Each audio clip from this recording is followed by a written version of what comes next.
Hey, good evening, everyone. Dave Valente here with Travis Rednick. Thank you for joining us for the Saturday Night Hockey Show. We got a lot to unpack this week. How you doing, Travis?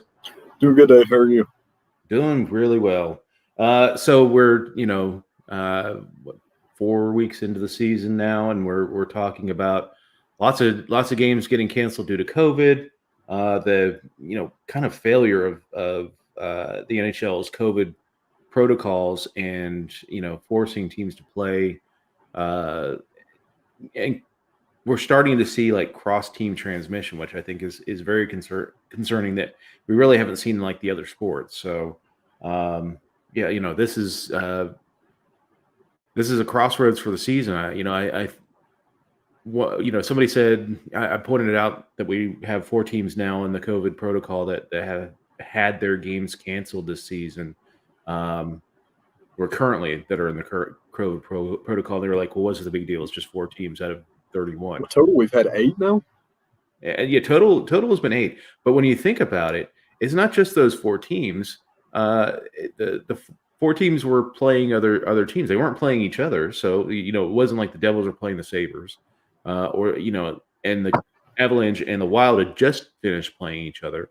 So you're talking about a full quarter of the league that's not able to play games this week because 4 teams are in the COVID protocol. They have to play somebody. So today, the NHL announced they were adjusting around 27 games for primarily for Buffalo and New Jersey. Um, I tell you what, for New Jersey and Buffalo, they're both going to suffer towards the end of the Oh, yeah. season because they've basically compacted any time that they had like a 2-day break rather than a 1-day break. They're stuffing games all the way throughout the season for them. So really, Buffalo and New Jersey uh, are going, and probably Colorado and probably Dallas and all the other teams that have had games switched around are going to be, playing every other day. And that's a tremendous disadvantage as you go down towards the playoffs because you're beating each other up. Yeah, I mean it's amazing if you look at. It used to be a big deal if you made the playoffs because you only had so many weeks off before season started again. Yeah, Nobody ever expected this to go down the way it has, and it's nuts that this is the league now. I yeah, honestly think that we've got about 2 weeks left, and we'll see a season postponed. Um, I don't think at this rate they're gonna tempt fate because you're gonna get the Players Association involved, and the NHL is not on good enough legs right now to fight the association. Because yeah, if they decide to strike, they're going to lose the season anyway. If yeah, the if the PA says we're not playing under these conditions, it's too dangerous for the players, they're going to lose it. So the first time that you have even a substantial amount of the Players Association, just I mean marginally, just 20%, say we're not comfortable playing, the NHL is going to fold because you can't. This is not a battle that they can win, and they know that. yeah. Well, I mean, you got more than 20% sitting out right now because they can't play due to COVID restrictions. Exactly. Yeah. And then So in it's the going to be the NHL same right now, circumstance. the NHL did announce changes on Wednesday to the COVID protocols, where more airflow on the ice, um, and removing the glass behind the benches so that they could have better airflow. They're like air cleaners and removing the glass. I don't know that that's going to help. That's Uh, one of the dumbest quick fix band aid on the bottom of a boat yeah, ideas that I've heard in a long time. yeah. I wasn't a fan of it. The thing is, um, and I'm plenty mad about what happened with Buffalo. Buffalo went into that series against New Jersey. They were fine. New Jersey had a couple players go on the COVID list before the first game. Um, then they had, Buffalo wins the first game. They a couple players that played um, in the first game were then put onto the COVID list for that second game. That should have raised red flags. In fact, I mean, to me they screwed up and allowed that game to play.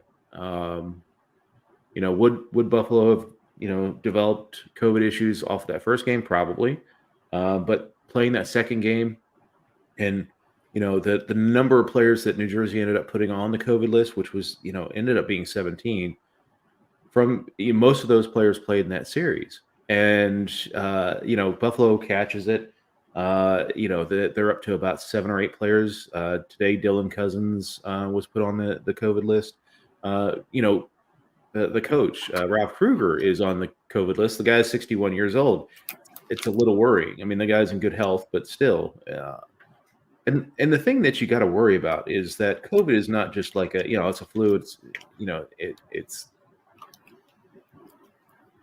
it does harm people beyond the normal flu stuff. Like you're seeing people with developing heart conditions. The long-term effects are that's nuts. the thing. You do something with your heart as an elite athlete. What happens if we lose somebody like and I'm not saying lose them as in their life ends, but somebody like a Jack Eichel or Jack Hughes, up and coming promising players, their career is cut short because we decided to that playing a Sunday afternoon game was so more important than we're seeing an outbreak with New Jersey. Let's back off this game. We'll reschedule for another time. Well, and there was actually early speculation that Lundqvist had it. Well, he did have it. Yeah, he had COVID in Sweden. That might have led to his right. The speculation was that's where his heart conditions came from because, he said that he didn't have a family history of heart conditions. Yeah. And then all of a sudden, right after that, Lundqvist has COVID, and then next thing you know, he's having heart surgery. Yeah.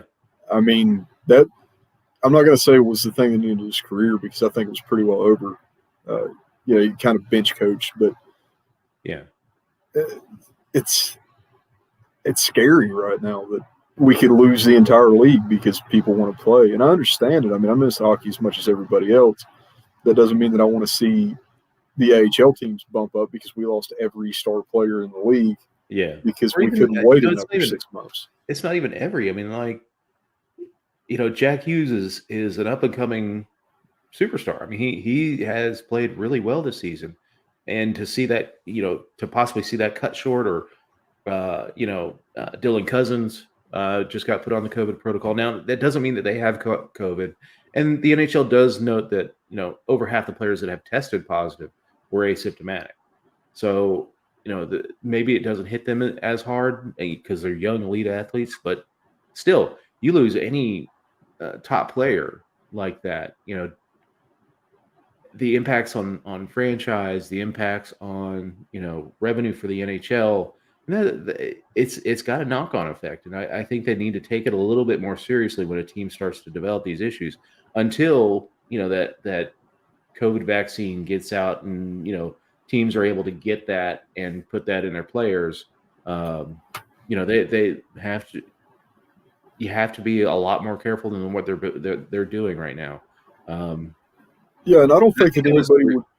Well, I think they reacted better with the Colorado-Minnesota situation when just a couple players get it. And now they canceled those games. Okay, that's maybe the better reaction was, okay, we see a couple players. Now let's take action before it becomes like a bigger thing. I don't think that anybody would be upset if they said, hey, this is being a serious issue. And anybody that does, I mean, you're going to have guys that are going to be mad about it regardless. Yeah. You can't do anything right now. That's just the nature of the world. True. But I think that you're going to see we're just going to lose it altogether. I think the best situation could be every night we have a game. Just one. Yeah. I mean, it may get I'm just happy to have hockey back. If every night at 7 p.m., or like 8 even to kind of keep it central for both coasts. 8 o'clock's 5 o'clock in California. It's 8 o'clock in New York. It's not crazy to think that people will be home at that time. Yeah. But if you told me that I was going to see one game a night, I wouldn't be upset about that. I understand that the playoff stuff, it would make it kind of hard. I mean, they could round robin the playoff. Yeah. With everybody, because by the time the playoff time would be here, we're going to have a lot more of the vaccines out. We're going to be seeing a lot more of that. So I think that might be the best decision, because if you're the best team in the league right now, and you don't perform in playoffs, you're first round exit anyway. Yeah. And so, like the best team in the some of the best teams that we have right now, I don't think will perform in the playoffs. no, there's no longevity for Montreal. Montreal is absolutely the best team in the league today. If they were going into the playoffs tonight, I think that Montreal probably would win. I don't think you're going to see a continuation of that. I don't think they can hold that flame for the entire season. Yeah, and just like some teams that deserve a chance, like New York. I mean, they're at the bottom of the East right now. The Islanders. The Islanders look absolutely terrible. By the time playoffs get here, the Islanders are probably going to be pretty tight. But see, teams like that are built for the playoffs, and I think the refs have been very strict to begin this season, so the number of penalties are up, and it happens every year. They start out the season strict. They call penalties all over the place, and basically anytime you see a stick go parallel in the game now, you're seeing a hooking or a slashing penalty come out. So teams like that play a heavy brand of hockey are not doing as well right now because they're getting a bunch of penalties. They're spending a lot of time in the box, and the Islanders are that. They're a heavy team that plays the stick and will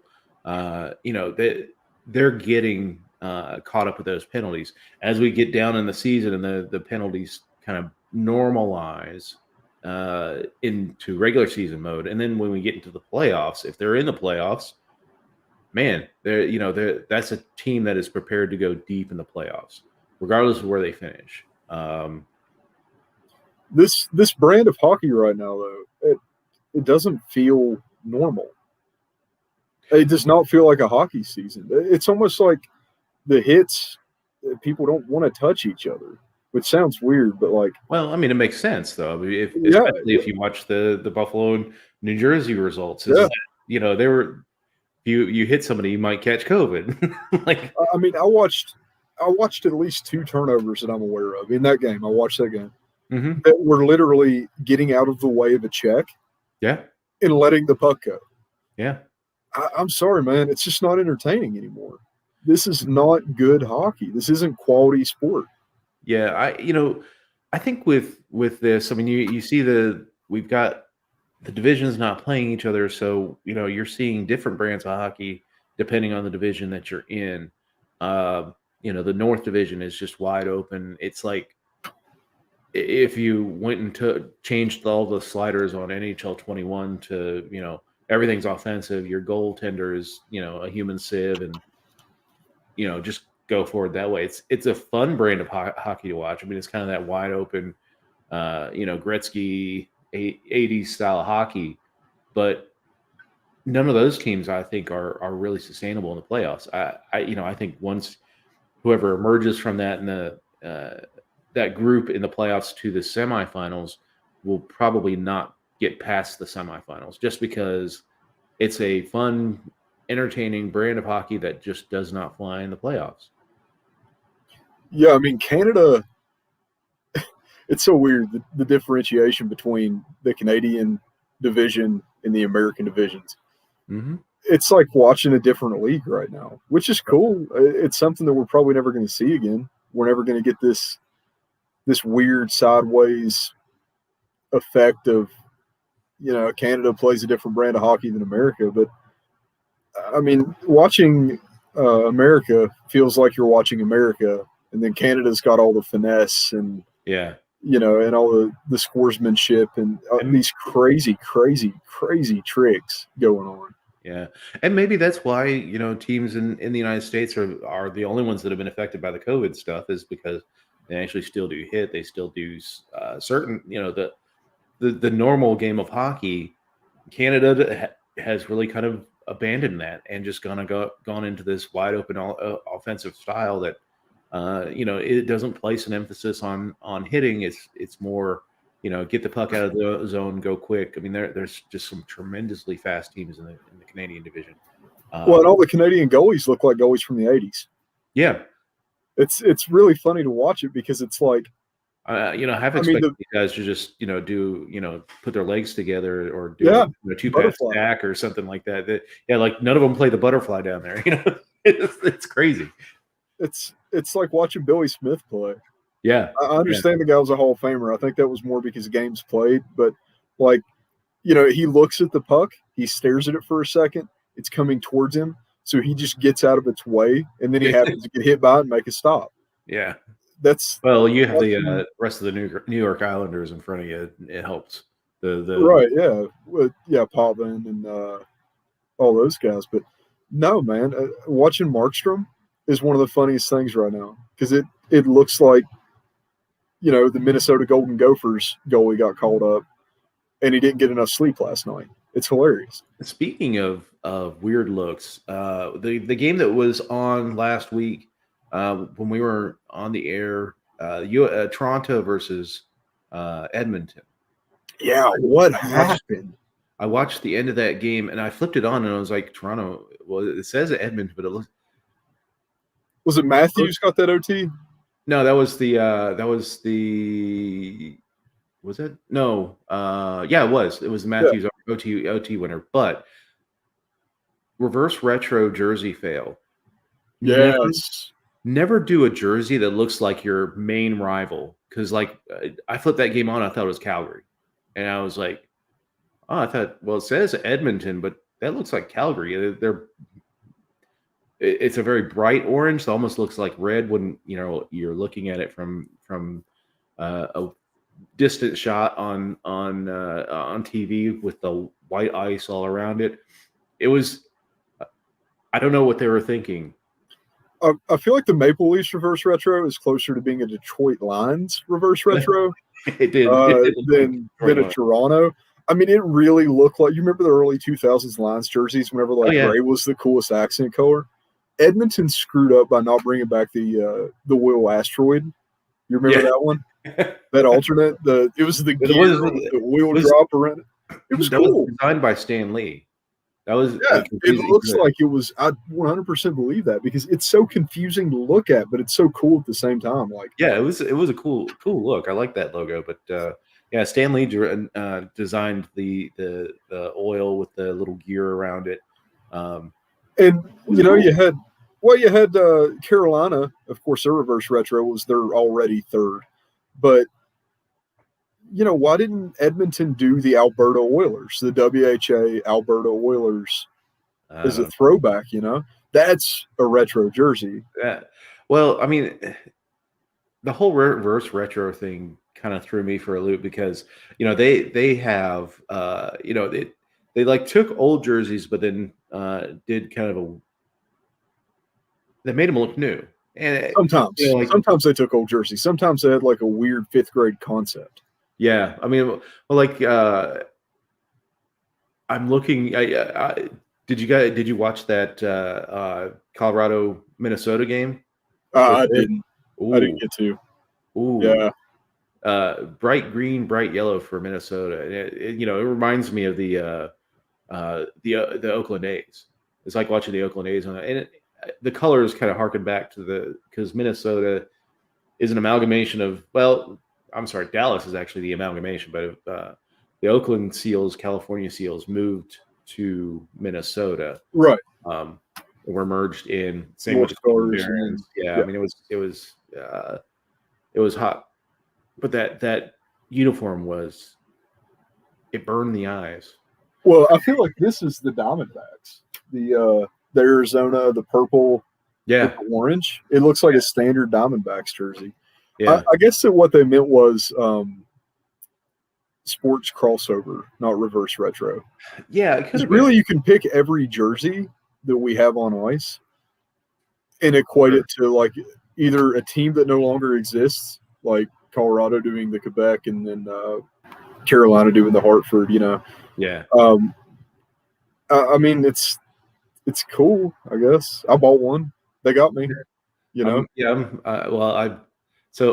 I'd buy my jerseys on a third-party site that basically gets them their knockoffs from China, but for the most part they're pretty decent jerseys, and it's like a quarter of the price of an NHL jersey. So I'm like, I've got quite an extensive collection of NHL jerseys, and it's expensive. So I I'm went the single, so I right. buy authentic. It's There you go. There you go. probably, you know, Yeah, I unfortunately, hear for the look at it. Right? you. But yeah, I mean the reverse retro. I mean, like Buffalo's is going to be their we call it affectionately called the butter knife jersey. It's the old black puck with the two cross sabers on it that they wore. That was back then. It was all red with a gray trim at the bottom. Um, this year it's blue. In fact, they took the old goat head logo and they put it out in blue and gold. It looks really sharp. I like that. In fact, I think in a couple of years we'll probably see a third jersey from Buffalo with the blue and gold goat head. Um, but yeah, I got it. Who did I get on the back of it? Oh, I got Victor Olofsson on the back of that one. So I don't know if you know it or not, but the Arizona alternate, I had this before the reverse retro. Have you seen my shoulders? yeah. I've actually got the Arizona Oh, nice. lizard on both sides of my shoulders Sweet. from the original alternate from the '90s, and then they come out the reverse retro, and I'm like, Yeah. oh great, everybody's gonna think I ripped off the reverse retro jersey. Yeah, because it's got the lizards on the shoulders on it too. That's awesome. Oh, my wife is noticing that I'm wearing my Spartak jersey. We were big fans of Ilya Kovalchuk when he was in Atlanta. It was sad to see him go. It's kind of the death knell of the franchise. They held on for another year, but that was kind of Atlanta was just such a star-crossed franchise that when it went from Heatley and then the accident with that killed his teammate, and then him getting traded, Marian Hossa coming in, Hossa going crazy in Atlanta, and then getting traded to Pittsburgh. It just seemed like they could never consistently have a team that would perform. And only won playoffs in the 11 years they were in the NHL. Of course, losing 1 year with the strike, but yeah, it's sad. But yeah, this is a Spartak Moscow jersey. It's in Cyrillic. It's Spartak, but it's I have an affinity for Russian jerseys because I think they got really cool designs. This one's a little plain, but there's some that are out there that are really cool. Yeah, Tractor with is it Tractor that has the polar bear, and then Locomotive with the train? Yeah. And then whenever the rivalry was big, I've actually got one. It's in the closet. I'll have to pull it out. I got it from a buddy of mine that bought it from a street vendor in St. Petersburg. Oh, okay. And it is a bear biting a train in half. Yeah. That's pretty cool. Taking out the locomotive. There's some there, yeah. All right. A little bit of bad blood. Let's dive into let's take a look at the standings as we get into start week 5, I guess, of this season. There we go. So our East Division, we've got Boston leading, and they look terrific now that they've got Pastrnak back. In this division, my hot player is David Pastrnak. He is, he had that first game where he didn't score, but then he's come out like gangbusters. Had a hat trick in the week, and has contributed to the 3 wins they had this week. Boston's a heavy team. Their defense was suspect to me, but they're playing lights out hockey right now, and the perfection line is picked up right where they left off last season. So we'll see if they can keep it up. But definitely, David Pastrnak is my hot player. My not hot player, who did I put here? Well, my not hot was actually the team, and that's New Jersey for their COVID ineptitude. Because they knew that there was an outbreak going, and they continue to play, and that's that screwed up my team's season right now. So we'll see once they come back, see how well Buffalo and New Jersey do. They're both tied. Last time we looked at the standings, Buffalo was in fourth. They've dropped all the way to seventh just because they're not playing right now. Although they're not too far behind in games when you look at it. They have 10 games played. Top team in the division has 12 games played. So there's a whole lot of monkeying around with the schedule for Buffalo, but maybe really didn't need a whole lot of it. But we'll see. So what do you think about this division? Yeah, so right now my hot for the league or for the division is also Boston, but a different side. Okay. The young defensive core of Boston is not getting nearly enough credit. They walked into this basically blind. I mean, a lot of these guys are very, very little experienced players. Their first, second year. You've got, like McAvoy and a few of them that they're obviously talented, but I didn't expect them to be able to defend this well. You look at the goals against for Boston; they're tied with the Islanders, and that's a weird way to put it. The first and the last team in the league or in the division are tied for goals against, but between goaltending in Boston and defense in Boston, this looks like a Stanley Cup run team. If they can hold up to this, I didn't expect them to be able to perform to any level. I really thought that the ineptitude for experience in Boston was going to be a death sentence, and you would just see a lot of really high-scoring games, and nothing could pull them out of the hole. I mean, these kids have shown up good. Yeah. The first and last place teams have the same amount of goals against. It's that goals for, though. They're 17 plus 17 over the Islanders. Right, yeah. Plus 12 on the year. But it's a solid point because the Islanders are a defensive-minded team. It's a Barry Trotz defensive style system. The problem with the Islanders is they're not scoring. And that's my knot. Yeah. The Islanders have got so many weapons that there's not an excuse here. Nobody can say that the Islanders, they have this problem, they have that problem. They're just not playing good hockey. Yeah. It's a non-communicative team that is not performing to anybody's standard, especially Trotz. I can imagine the steam coming out of his ears right now. Oh, I know.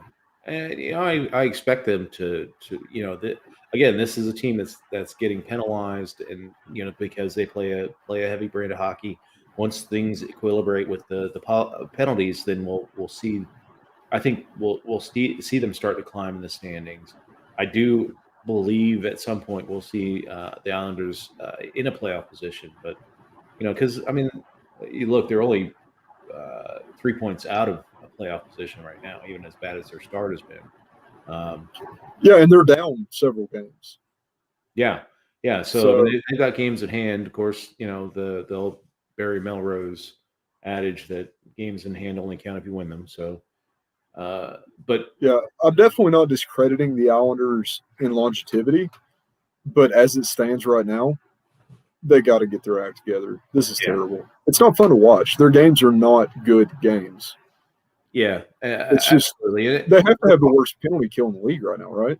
Yeah, and that when you're getting penalized as much as they are, and then you're you got a bad penalty kill. It's hard to watch that because Trotz is a defensive coach. Lou Lamoriello, the GM, is the inventor of the trap, and his teams have never been like aesthetically pleasing to watch. They're effective, but they're not aesthetically pleasing to watch as a hockey fan. But if your defense is giving up penalties and giving up your forwards are not scoring, it becomes laborious to watch these games. If you're a fan, I can't imagine they're enjoying any of this. It's a league of grinders, or it's a team of grinders. Yeah, this entire team is one play style guys. You don't really have anybody that's playing that fast and low game. It's all big, I will move you and then I will score on you guys. And they're not playing in a division where that's really a choice. Yeah. All right, let's go to the North Division. Yes. Took the top spot with a win this afternoon. We had 2 games this afternoon. Congrats to your Arizona Coyotes, who took the game 3-1 against St. Louis. Jacob Chikrin with a couple goals, and then today Montreal took out Ottawa 2-1. A rare defensive battle for the Ottawa Senators and the Montreal Canadiens, or actually any team in the North Division that wasn't. This look at the goal totals of all the teams except for Calgary. Calgary seems to be the only team that's playing any sort of defense in this division. But goals for 48, 40, 39, 42, 48. Ottawa's down there, but that's because they're just not that good. The goals against, look at Vancouver, 55 goals against in 14 games. Yeah, I think right now we need an extra column on the end that's how many games you have left against Ottawa, so we can just figure in those bye weeks. We're gonna get you your cookies there. Yeah. Yeah. It's this division. Like I said earlier, I just don't see them putting together a playoff brand of hockey unless it's Calgary. I mean, maybe Calgary is the team, but you look at Calgary and they're in 6th place. Who's your hot? There's actually a couple in the North Division. Mitch Marner, he has a 6-game point streak going on. 3 goals, 8 assists. He's 3rd in the NHL in scoring. Of course, you got McDavid and Draisaitl in Edmonton that are still putting up video game numbers. And then another guy to mention is Jeff Petrie with Montreal, a defenseman who already has like 8 goals. He scored again today to open the scoring in the game. He's a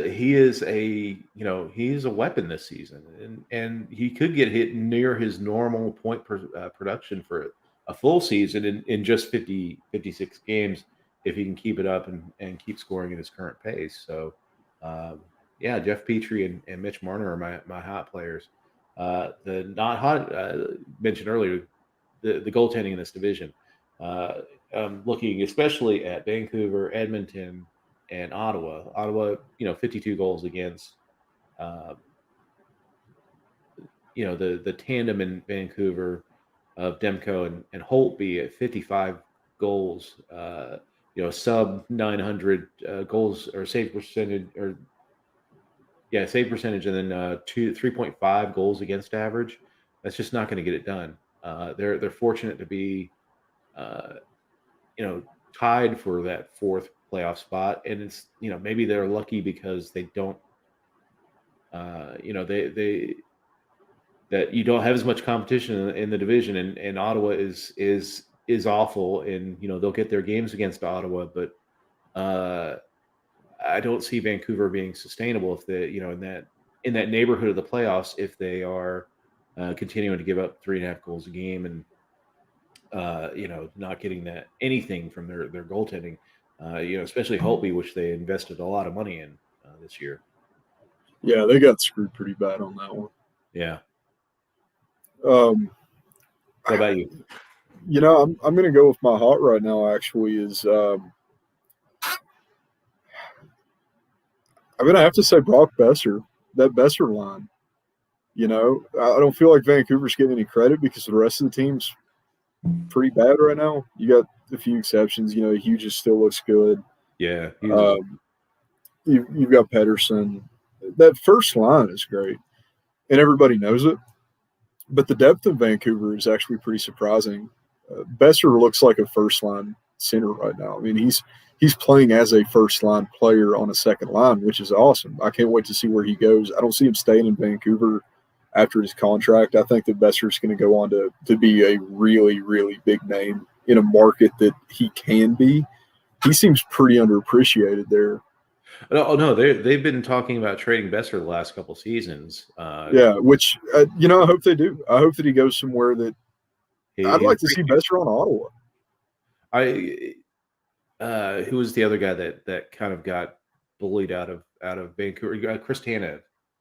Yeah, Not he the offensive superstar that Besser could be, but a very serviceable, talented player who's doing really well in his new once conference. he had a shot. Yeah, Yeah, he wasn't getting harassed every day about being the weak link on the team, and every fan base finds one player to pick on and blame for all their troubles, and Tanev was that guy, and I think Besser, now that Tanev is gone, is that focal point for Vancouver, and yeah, definitely needs to get out of there.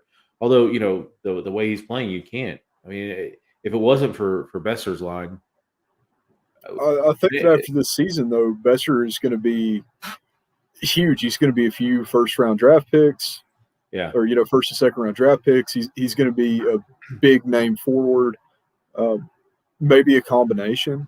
yeah, I could see him going to a team like Toronto for Marner. Something, yeah, I could that'd be see a it, hard man. one. I can't, I couldn't give up on Marner at all. I think that Even would be to get Besser, another. It'd be like a Pierre Luc Dubois and line A trade. Laine trade. Yeah, I don't think that Marner likes Toronto. I really don't. Yeah, Marner had a lot of problems with Toronto after Babcock, and he hasn't.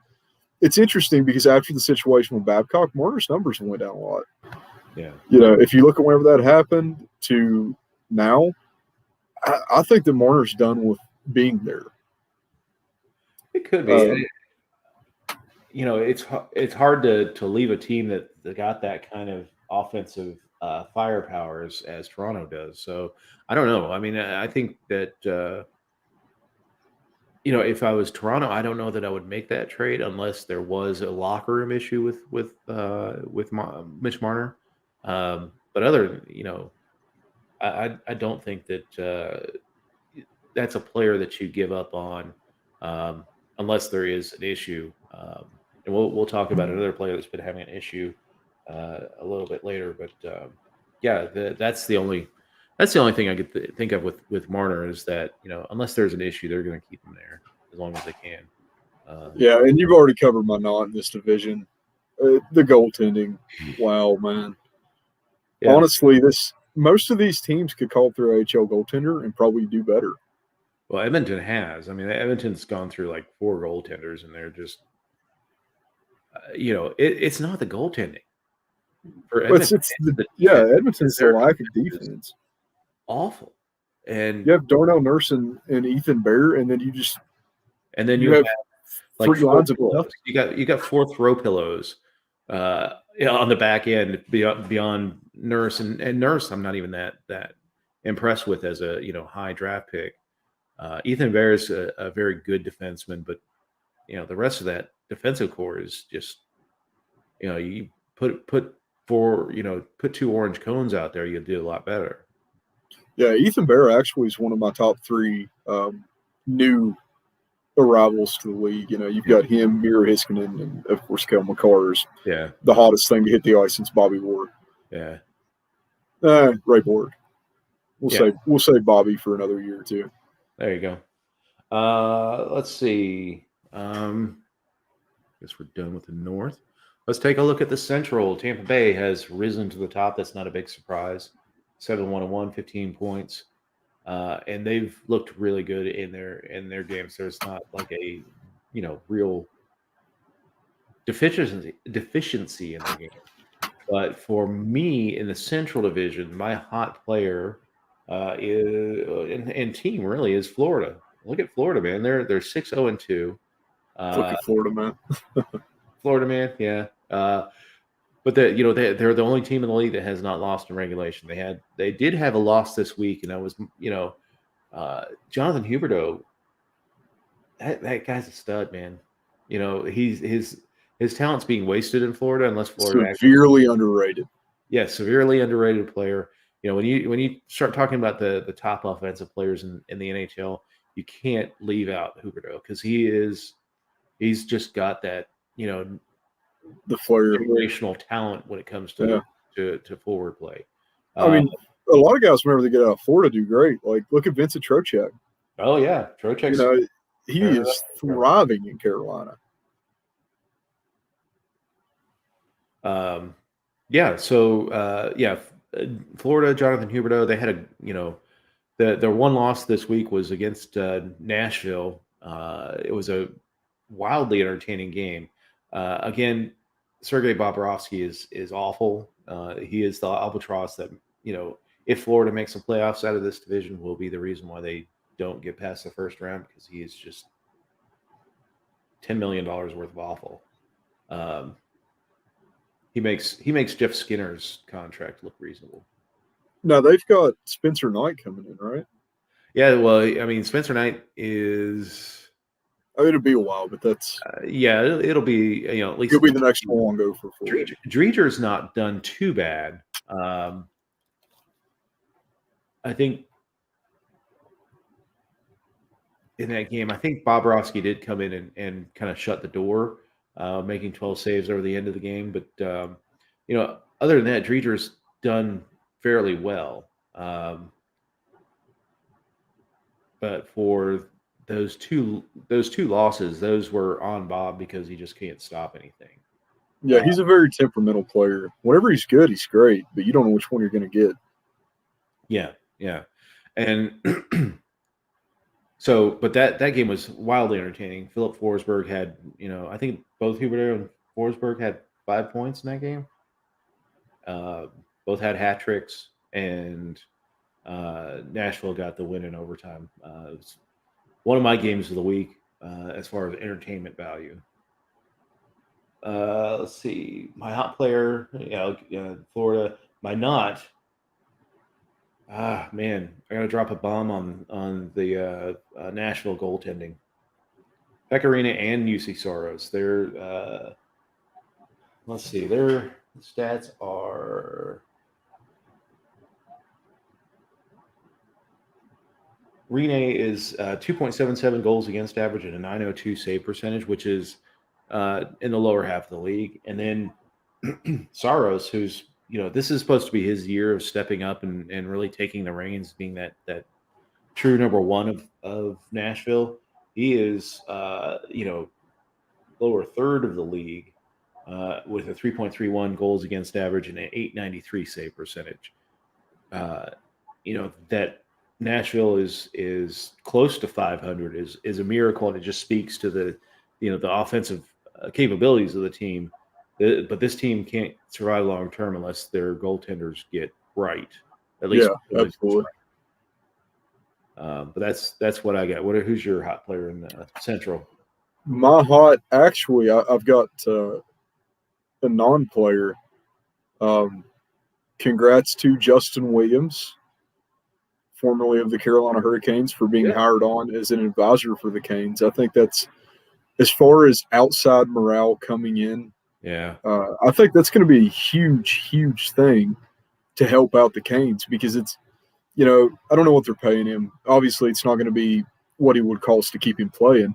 So Justin Williams, really, he was morale. That's what he was good at. That's his thing. He won one cup with the Canes. So now they're getting that at a serious discount, and they're getting an experienced guy with the cup to step in and kind of give some of these younger guys some guidance. And I think that we should see that more in the league.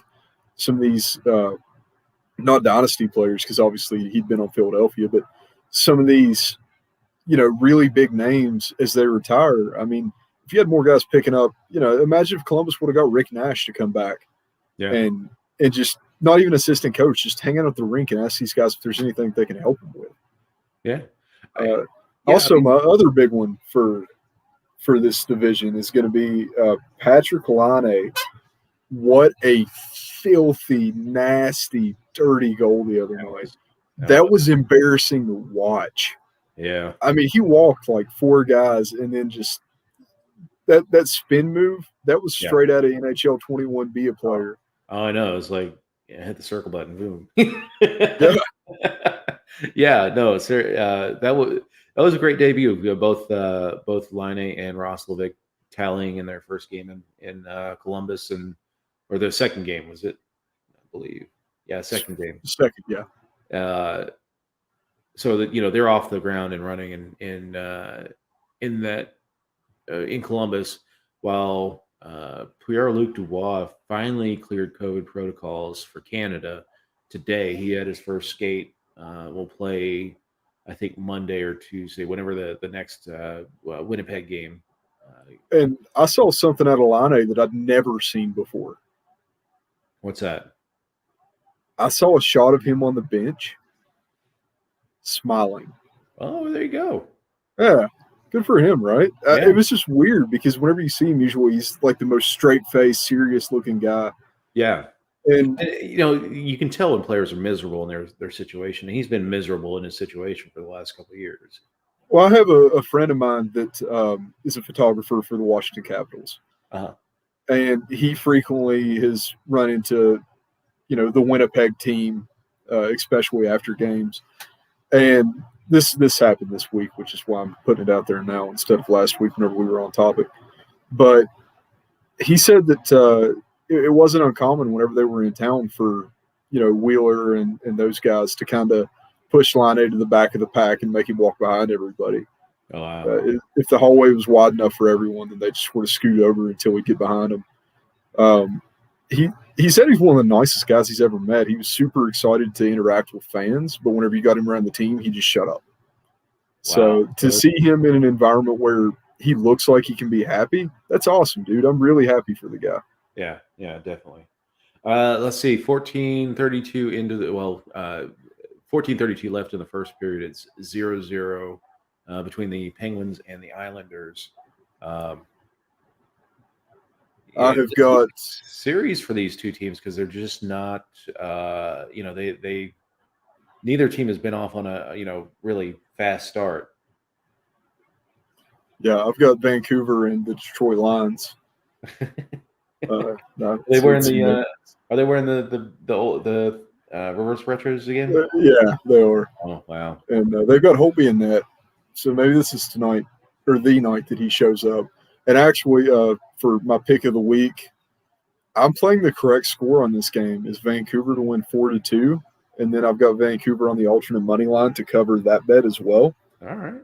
I'm feeling pretty good about Vancouver. I really, really think that you're going to have the Leafs get complacent and let them kind of slip through the cracks. Probably second period. Boeser's going to get 2 points tonight. Yeah. Looking forward to it. There you go. My not for the Central, Anton Khudobin. Yeah. Temperamental. He refuses to even attempt to step up to fill the shoes of Ben Bishop while he's out with the injury. He did not practice yesterday, and he will not be being played in Dallas's next game. And it's actually gone as far as it's not we're keeping it quiet in the locker room that he's not playing. It's public statement. Khudobin is acting out, so we're taking away his game privileges. So he's not allowed to play in the next game, and the coaches felt it so necessary to make it known. They went to the press and said he's not playing in the next game. Wow. So yeah, we're starting to see some issues crop up in the league. So yeah, this form of benching is the same as putting his head in the corner and telling him he has to stand there for 15 minutes. Why don't you just stand there and think about what you did? Awesome. Well, maybe it straightens him out. I mean, the thing with Khudobin is that he's never, he's played serviceable wherever he's been. Carolina, Boston. It's always been a great backup. But now it's his turn to, kind of put a stamp on the team while Ben Bishop, he's on the, last couple holes of his career. He's not, he definitely way down in the back nine of his career. He's just not. And this is a team that they're 5-2 right now, and they're not playing that bad. 5-2-1 on the season. They're not playing that bad. So just be cool, stop the puck, and shut up. Yeah, and you're going to be a number one goalie. And congratulations, you walked into a very good situation with Dallas. That Dallas has got a lot of good players, established players, and great young players that are peppering that lineup. So. Just shut up and play hockey, man. I think that Khudobin's gotten a big head because he is the starter now. And it's one of those like Captain America complexes where like he's the hero, but nobody's treating him like he's the hero. They're like, I'm a big deal. I'm the guy. Yeah. Yeah, he wants everybody to call him the guy kind of thing. Yeah. And nobody's buying into it, so he's just acting out over it. That's what it looks like from the outside. Which is Who's your Western Division hot? Western Division hot. Let's talk about Marc-Andre Fleury. Okay. Marc-Andre Fleury was maligned, rumored to be on trade, and he still might get traded. But when you put it up against Robin Leonard's numbers, he's 4-0 on the season, and Robin Leonard is like 3-1. So it's 3-1-1 or 2-1-1. I think is 2-1-1 for Robin Leonard. But his goals against average is 0.59 higher than Robin Leonard's, and his goals against his goals against average is 1.7 better than Robin Leonard. So he's only given up 1.25 goals a game in 4 games. Has a shutout in the season, and he's 9.44 save percentage or 0.944 save percentage. So you're not going to get better than that. Yeah, I mean that's that's Patrick Roy numbers. Yeah, I mean if this continues, he's going to be the starting goalie of this team moving forward. He's going to get the game 1 of each series, and as long as he's putting up these numbers. 1-0 Toronto. There we go. Toronto going on the power play about a minute in, and it looks like Wayne Simmons, actually. Oh, Wayne Simmons, former Sabre. Yeah, forget that guy exists sometimes. Yeah. Maybe not for this one. Nope, it was him. Wow, that was a really, really, really dirty bar down on Holtby. He was camped out right there on the side of the net and just knocked it off his shoulder, put it off the crossbar, and it went straight in behind him. That was a really nice goal. That was a good screen to play goal. Yeah. Another player I call out in this division is Cale Makar. I mean, 12 points, +9, goal and 11 assists on this team, and they've been held up because of this COVID stuff, but they're still tops in the division, 15 points. St. Louis is right there, and also your Arizona Coyotes have got some decent players. His name is escaping me right now. Tyler Pitlick is looking like one of the best deals that we've made in forever. Clayton Keller scored today. He's Yeah, it was a Kessel to Keller pass, and it was a really, really good. It looked like old Kessel. It looked like Pittsburgh Kessel, prime Kessel. Yeah, and we're seeing a lot more of that out of him right now. Actually, after last season, I thought that Kessel was just done. Yeah. I thought that he was out, and no, he's stepping back up right now in a big way. And I mean, is this the last season on his contract? I do believe it is. Yeah, that's probably. I wouldn't be surprised if he. He's. I don't know, man. I think that he's either going to retire or he's going to pull a Patrick Marleau type deal and end up back on Pittsburgh. I think that Malkin's going to move and Kessel's going back to Pittsburgh if he goes anywhere.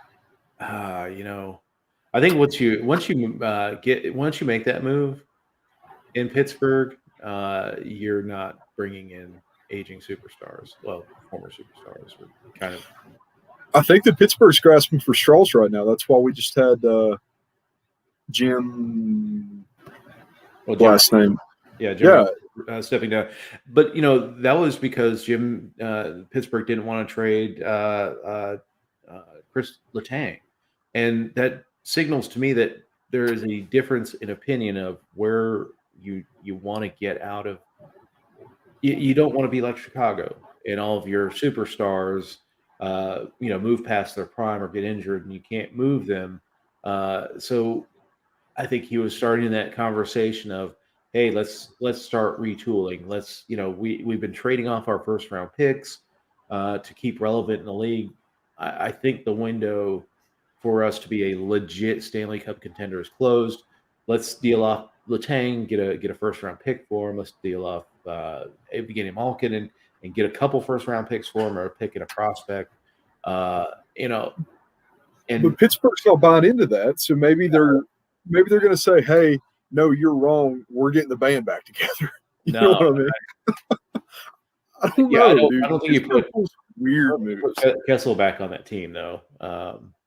They're gonna deal.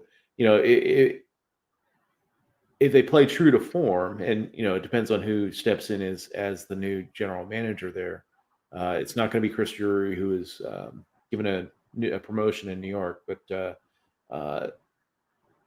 whoever takes over that team is going to have to, are they going to continue what Jim Rutherford did every year, which was trade deadline comes up, deal a first round pick for scoring help. If they do that, this is going to end very badly for Pittsburgh. They're Detroit. They become Detroit.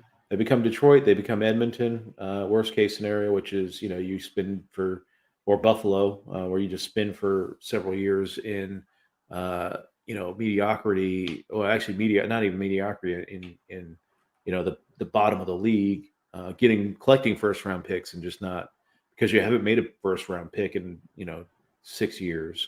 That you just spin and not get the players that you need to supplement your lineup. Or they could end up like Minnesota and sign giant, super long-term contracts to old players. Yeah, I think that's going to be a serious concern for Pittsburgh. Is they're going to pull the who is it that's got Minnesota tied up so bad right now? Suter and Parise. Yeah, Parise. Yeah, they're going to pull one of those with Crosby has to retire at some point. I don't see them letting him go, and Crosby's not going to stop playing. So, if they end up in one of those, Pittsburgh has a perfect storm of bad news on top of them right now. Yeah, Crosby will stay with the Penguins the whole time unless he asks for a trade. I don't think Mario Lemieux would be the kind of owner that says, "No, you're staying with Pittsburgh forever. We're not, honor your contract," type thing. If Crosby gets to the point of his career where he wants another Stanley Cup and wants to compete again, going out on top, he'll request the trade. If he just wants, he's got his cups, he's satisfied with his career, and wants to be that Pittsburgh icon mentioned with Lemieux, then he stays in Pittsburgh and finishes out his career. I couldn't see Crosby with another team. It sounds wrong. They always say that the Habs. They always say that the Habs are the team that Crosby, that they linked to Crosby because his dad was wasn't he like a photographer for the team? He was some kind of yeah. So he followed it as a kid. I don't always buy I played for the team that I rooted for as a kid. I don't know, man. Tavares in his Maple Leaf sheets.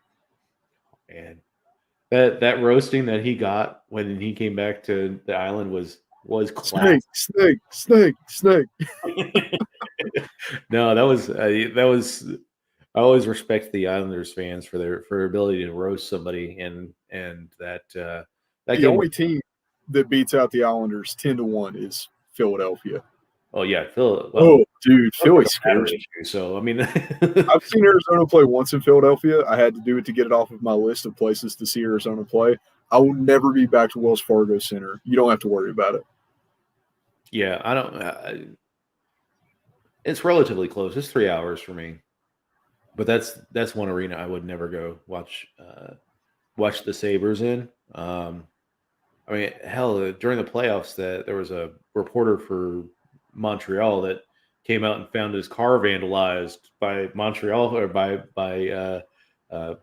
Philadelphia fans while he was in the game, in the arena doing his job. They were beating the shit out of his car. So yeah, if I'm going to pick a team in my range, obviously it's going to be Carolina. But if I was where you are, dude, Columbus all day. Columbus is like the nicest, easiest to get to arena. You can stay downtown. They got the Graduate right there next to it. Rooms are cheap. Food's fantastic. The bacon on a stick. Nice. You got all the Ohio State girls showing up to the games. Even whenever there's not a game on, you have something to look at. It's like the best place ever, man. Yeah, my wife won't like that. That's okay. It's for me. Oh, there you go. You can go watch the hockey. I'll go watch the hockey. So not hot in this division. I really didn't have anything that was like just egregious in this division to call out. I mean, the LA is slid back to the eighth position. That's not a big shock. They're not playing awful hockey. It's just they're playing tough teams. They got beat by Vegas. They're it's not um, it's not a surprise that they're down there. Same with San Jose. Martin Jones is an absolute disaster. Um, yeah, I mean, really, the bottom three in that division is maybe we just call out the state of California. You're playing shit hockey, and be done with it from there. Because this is not a good look. Really, everybody in this division looks pretty subpar right now, except for Colorado and Vegas. Yeah, Uh, St. Louis dropped to Arizona, and they're tops in the we're not good. tied in the division, tied for the top of the division. But they played one more game than Colorado, and they'll probably have a couple on hand when Colorado begins to resume play. But yeah, there is a definite kind of hierarchy in this division, which we all thought. Colorado and Vegas is not a surprise that they're the top two teams in the division. St. Louis is not a surprise that they're up in the top, the top two or three. Minnesota, they're coming back to earth a little bit.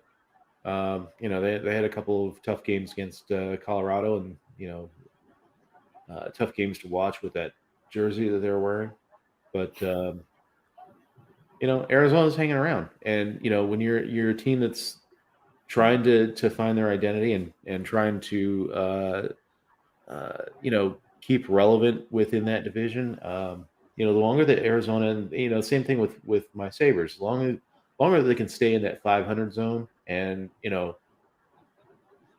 develop that team chemistry, and as they go throughout the season, they're going to be able to get better. The better. You don't want to find yourself if you're a young team like that in Los Angeles's position, or Ottawa or Detroit in that position, because that's just too much ground to make up in a short season. Yeah, I'm gonna have to go with my hot right now is Mark Stone. Yeah, he's a stud. Mark Stone came in. He said, "This is my team now." Everybody shut up and listened to him, and he brought him back from the edge of irrelevance. I mean, Vegas has been good, but they were getting ready to drop to that mid-level team, and then Mark Stone showed up. He got that C, and they just started revving back up. Yeah. Vegas, for a minute, looked like they were about to drop off. They really had that maybe kind of it could go either way. They had their one good cup run, which was the overpowered entry draft, and yeah, and then it was just they were kind of losing it. And then Mark Stone shows up and it's just saved the show. Yeah. Getting the C. And some players respond really well to getting that C and really taking that team on their shoulders. And the opposite's true. They're like I love Jack Eichel. Jack Eichel is one of my favorite players. I'm just not sold on him being the captain of the team. I think that there are more influential voices in the room in Buffalo that should be the captain. Jeff Skinner. You gotta help. You need to do something. No. But Jeff Skinner, definitely not captain material. Probably somebody on the back end. I don't know that I put it on Ristolainen. Who speaks the least English on your team? I feel like that's what you need right now as a captain. Least English on my team. The guy that doesn't speak any English. He just comes out screaming in Swedish. People are afraid of him. Well, I mean, you could, I mean, you could just say, hey, Risto, you're the captain, but you're not allowed to speak English. You just start screaming in Swedish all over the ice, and maybe that'll mark them. Yeah, and another hot right now for the West is Mike Hoffman. Yeah. he's been crucial with St. Louis. After St. Louis had that good Cup run, they kind of started to buckle a little bit, Yeah. and they fell off. I mean, they didn't look like they did for that playoff series for sure. They lost Maroon. I think that was a pretty big hit for him. Hoffman stepped in, and he's put up a lot of points for it to be such a fresh start for that team. Yeah, and I'll tell you that there's another player in St. Louis then that has really developed. It's not Chris Pronger. No, it's not Chris Pronger. I think did he score today? Oh, it's 1-1 in the Islanders Pittsburgh game. I'll get you goals here in a moment. Yeah, I've got 1-0 still yet. We've got 8:12 left in the first, and Toronto is out shooting Vancouver 8-3 right now. Vancouver's getting no zone time. They're going to have to figure out something to actually retain the puck a little bit because they are just turning it over like crazy in the blue lines. The player I was thinking of was Gordon Kyrou. I don't even know that I've heard of him. He's been, Buffalo really tried to get Kyrou when they made the Ryan O'Reilly trade, and the most they would give us is Tage Thompson. But Kyrou has always been one of those players that's kind of on that cusp of making the big club, and they didn't want to bring him up for him to play like bottom 6 minutes. They had been bringing him on fairly slowly. Did get some time last year, but this year has really stepped up and has developed quite nicely, and makes it even worse that the Sabres weren't able to pull him. Oh, and Islanders just scored again, so it's 2-1. I'm not even looking at this game, and it's they're popping in goals right and left. Our goal scorers tonight for this game. Jordan Eberle scored at the 10:22 mark of the first period. Olivier Joseph scored unassisted for Pittsburgh, and then Jordan Eberle, second goal of the game from Brock Nelson at the 15th mark. For him, I like Eberle. Him and Anders Lee. I feel like Anders Lee's pretty underrated. Yeah, no, he's he's a good captain. He's that kind of that quiet captain material that works well, and maybe we start seeing if you can get Eberle going. This is fifth goal of the season, so he's starting to get going. If you can keep him going, supplement it with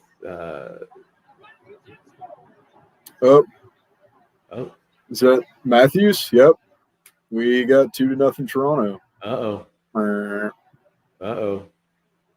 So this is where Vancouver comes back and scores 4, so I can hit that 4-2 correct score. There you go, man. Toronto's getting ready to head to the locker room. Everybody's feeling good about it. They're letting their guard down. They're going to come back out, and Vancouver's just going to run all over them, man.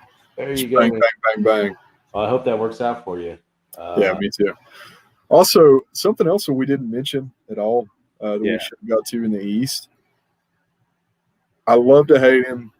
I wish he was a Coyote. Alex Ovechkin, 7th goal scorer in total goals, and he is 8 goals behind Phil Esposito to be 6th. Way to go, Ovi. What else can you say? The Russian machine never breaks. The guy's just going to go forever. I'm still hoping that Gretzky holds a record, mostly because I'm holding a little bit of animosity towards Russia for the Cold War. It's too close to he was born under communism, so we can't let him take the title. Yeah. But you know what? Nobody exemplifies capitalism awesomeness than Ovi, though. I mean, also Ovi holds the title for best Stanley Cup pick celebration. Yeah, with him in bed with the cup. Yes. Yeah. Good for Ovi. So, other news stories from the NHL this week. We had the odd story out of New York, we actually referenced it last week. We talked about Tony D'Angelo, who had gone on a Twitter rant, about Donald Trump getting kicked off Twitter, and he said that he was leaving Twitter, and Made the burner account and made a burner account.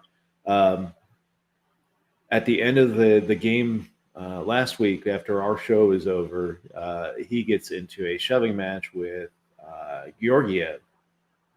And physical altercation. It's the final straw for the New York Rangers, who put him immediately on waivers. It's not only that, but that burner account is actually part of the reason why they really took that action to, this is a guy that they signed for a, 2-year, $9.6 million contract in the offseason. So they thought of him as an integral part of their back end. But they put him on waivers. He cleared waivers. And that burner account starts talking about cancel culture, that, he's been blacklisted in its cancel culture. Wonder why. Yeah. But part of it was, and some of his tweets have been deleted since, the tweets were sent during Ranger games when he was in the press box. And that's actually illegal in the NHL. You can't be on social media during a game. And mainly it's just for the players in the locker room. You don't want them tweeting in the intermission. But it holds for all players associated with the team that are in the arena, can't be on social media.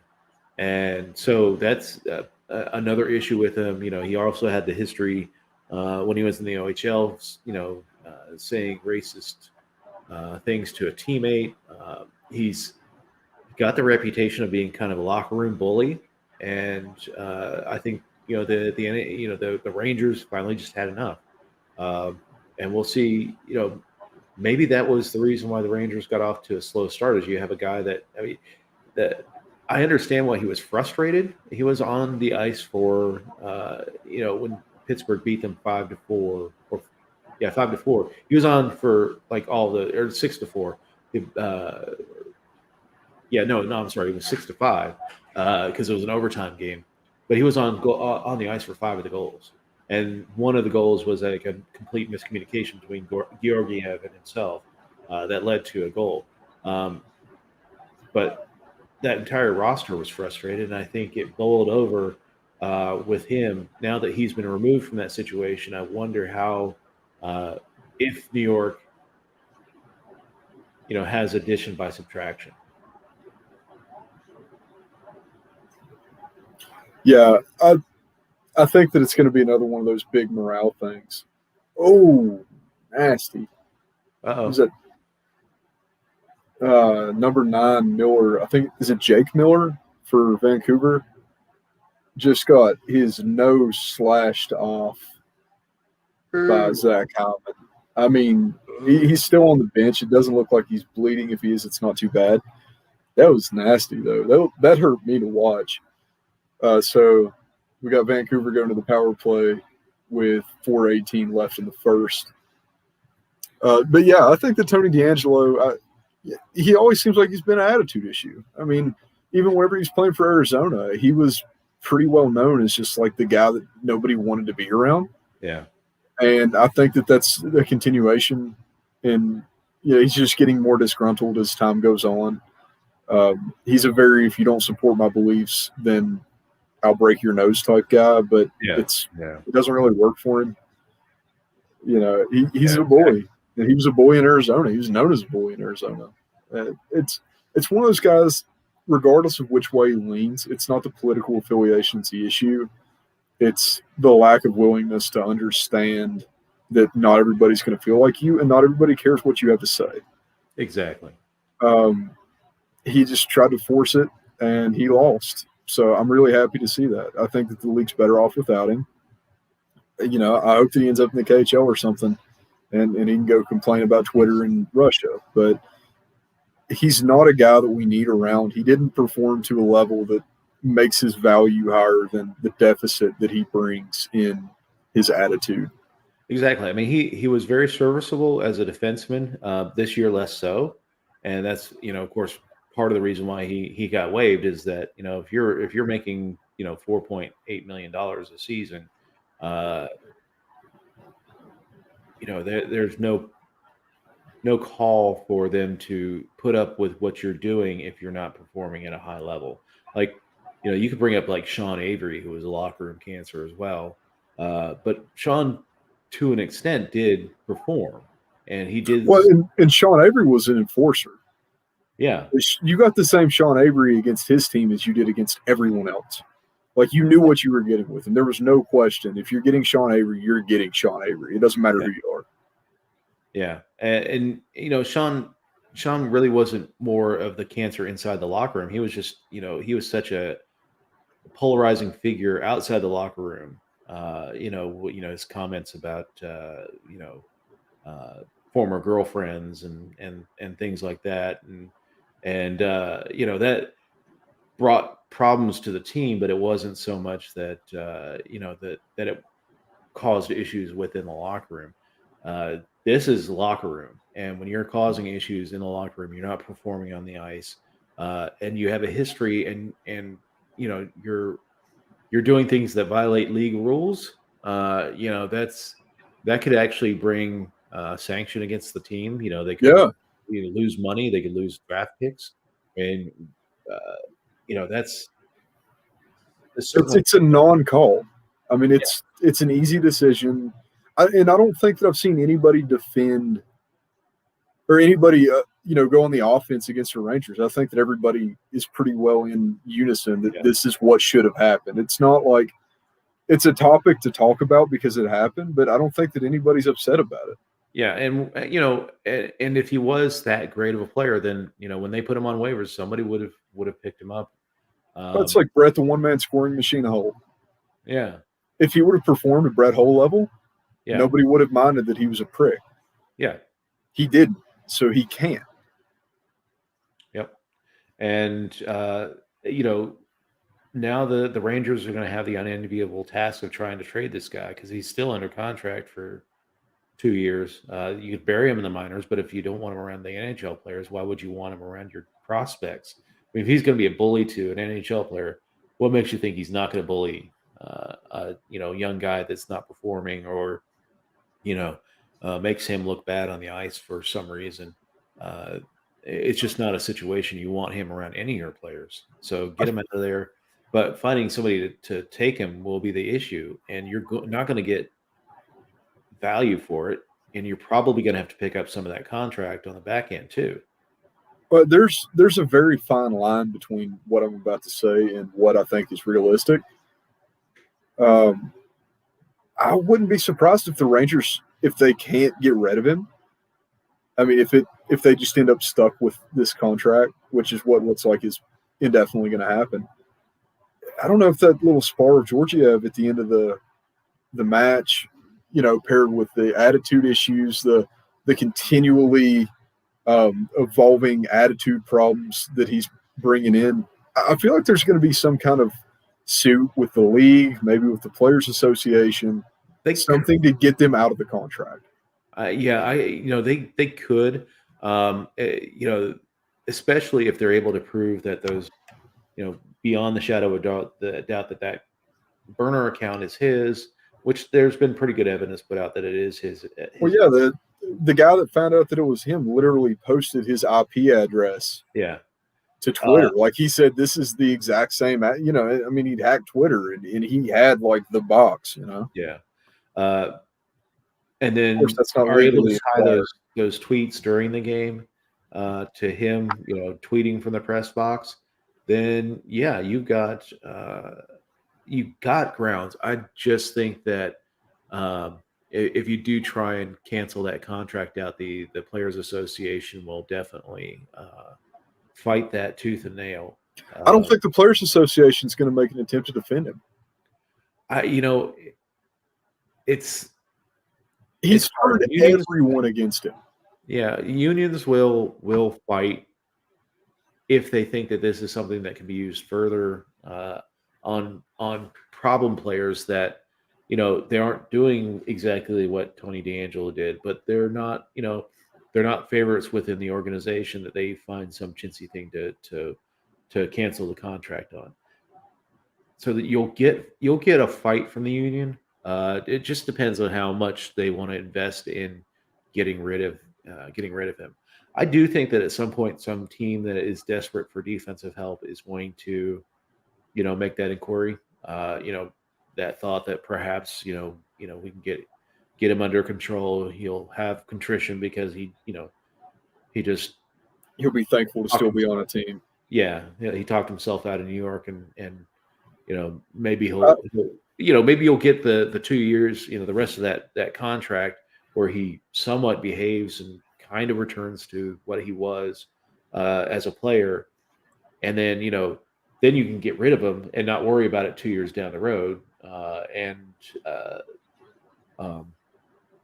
not not have the issues like New York's going to have at this point. So I don't know. See, I think for all the pushback, the NHL has tried to make it as apparent as humanly possible that they're the most accepting league and they don't put up with, intolerance of any type and all this stuff. I think they're going to try to make an example out of it. And I really don't blame them.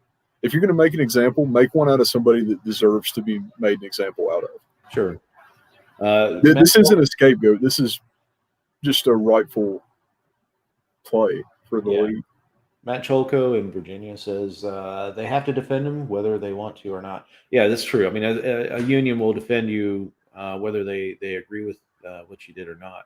Yeah, but are you going to get world-class players union, or are you going to get public defender for hangover? That's the question, and we'll see whether they really invest in defending him on this one. But he will get defended. I don't know. I think New York's preference is to trade him, get some kind of value back for him. Even if it's like a 6th round draft pick or something, just get him out of there. Maybe some of that contract in the back end, and just to get that out of the organization, get a little bit of asset back, and then hopefully they hit somebody in the 6th round. And if not, just getting him out of the locker room provides a spark to the team. Then it's well worth it. So, you have any other stories you want to talk about this week? I think that about wraps it up for me. Right on, man. Let's just see what happens and see how long it takes before the season gets postponed. Yeah. Enjoy while we got it.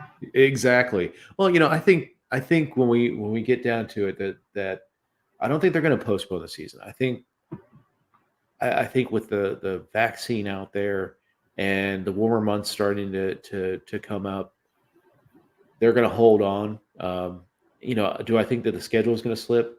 Yes. Do I think that they're going to push the schedule of next season back? Yes. They're already talking about combining the next 2 drafts, this one that's supposed to go this summer, moving that entire draft class back 1 year and holding the draft next year in June. They're going to have, the players that qualify for this year in one draft, and then like the next day turn around and have a second draft that drafts the players eligible for next year. Be kind of cool. That will be kind of cool. Although I do feel bad for some of these top prospects in this draft class that are not going to get. They don't get. They're going to lose a year. Right. I think that this season this year was made up of fan-appeasing, unreasonable expectations of being able to hold a schedule under circumstances that aren't schedulable. Yeah. But I do think that they're going to hold on as bitterly as possible, just because they need the ad revenue and the knock-on effects. We're already seeing the NBCSN going under. We already see some other things, and there was talk that if we didn't play, that some there could have been a team or two that didn't survive the year without any games playing. Florida. Florida lives off of escrow. And Arizona, and Arizona is the same way. I mean, they need to play games. They need to. Send us to Quebec City. I'll be the first one. I'll help them pack, man. I'd love to see that. Yeah, put us in a hockey market. Get us out of the desert. But that's the thing. You can if you find someone to sell it to, or the guy that owns it now can make a crap ton of money on their taxes by folding the team and having it go under. Then we're back to 31. Nice. Yeah, you're back to 31, and the NHL will just disperse the players and then probably have a team in Quebec City. Give it back Hartford. Yeah, or Hartford or Kansas City or Houston. Yeah, one of those cities will get a hockey team. If Denver too. We need another team in Denver. 2 Denver teams, yeah, or maybe just Colorado Springs. Play them at the Air Force Academy. Yeah, perfect. Yeah. But I think that about wraps up my end for. All right, sounds good. Thanks for everybody who's watching today. Matt, James Toller. James Toller says, "Print guns, not money." Sound advice. John Casey, Nick Schmidt, Ryan, which surprising for Nick because Nick is not a hockey fan. He always makes fun of hockey. But thank you for watching. I wondered if this is the James Toller that I went to high school with. James is a Kentucky Libertarian. You are not the James Toller I went to high school. He ran for. I can't remember what seat he ran for, but he ran in the last election. Kara, my sister, thank you. Brian Keeling, John Kenneth, Mercado del Pozo, and Ed Hart. Thank you everyone for hopping on. We're now on Facebook Live. We're on YouTube. We're now on Periscope, which is funny because Periscope is dying in a month. At the end of March, they're killing Periscope. So we're looking at getting on YouTube or Twitter Live moving forward. So be on the watch out for that. But if you're on YouTube, give us a like, a subscribe, and hit that bell for notifications. And Facebook, like us, share us. We really appreciate those people watching. And thank you again for joining us this week, and we'll be back next week. Hopefully we'll have some games to talk about. More outrage. Yes. I need another Brady to Chuck meltdown. There you go. Yeah, let's have another meltdown. Hey, we got a Battle Alberta tonight, actually. Oh, yeah. Tonight at 10 Eastern, we've got Edmonton, Calgary. So if you need a reason to stay up, you cannot find a better reason than the NHL. Edmonton, you are going to see Zach Cassian hurt someone. It'll probably be himself. Yeah, definitely. But yeah, that's a good late game. What's the other late games this evening? It's a no game, I think. It's something that's happening, but nobody cares. Yeah, San Jose and Anaheim. Oh, so, yeah. If you like really mediocre high school hockey, this is the game for you. The best way that I can put this one out there is if you want to watch Minnesota State high school hockey, this isn't it. It's way better. And by that I mean the Minnesota thing, not that.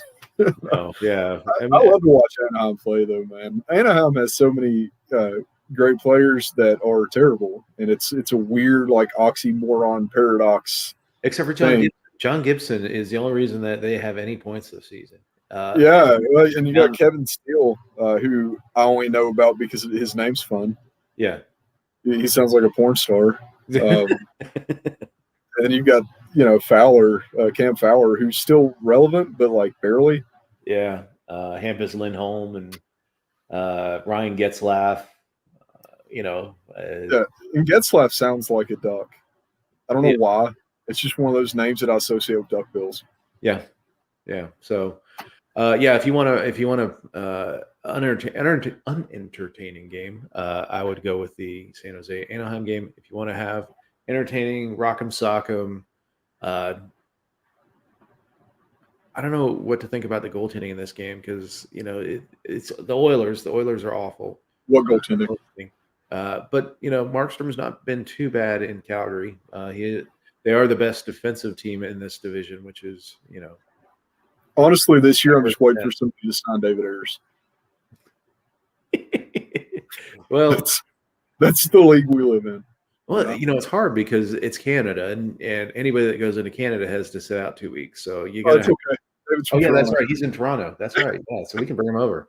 There we go. Yeah. So, No, so I'm actually converted in it. where the Canes are my local team. I'm on a lot of the Canes fan pages. Yeah. And the funniest things is if you message David Ayers on Instagram, it takes him a while to get back to you, but he will talk the game with you. Like, and people on the fan pages on Facebook are posting messages back and forth. David Ayers like, "Hey, David, we miss you. We wish you were net right now. You'd look so much better than Reimer." And David Ayers is always like, "No, Reimer's great. He's having a hard time right now. He's doing this wrong." Like the Zamboni driver is just critiquing the NHL goalie, and he has a better record. So what do you say? Oh, and that's one thing we with Carolina that worries me is now that Peter Mrazek is out long term with the thumb injury. They're Carolina's yeah. they're So going to be Edmonton, and I'm not too upset. I mean, I'm not happy about it, but Carolina's going to be, they're going to be another 100% offense, or no, I'm sorry, 95% offense, 5% defense, and 0% goaltending, just like most of Canada. Yeah, there you go.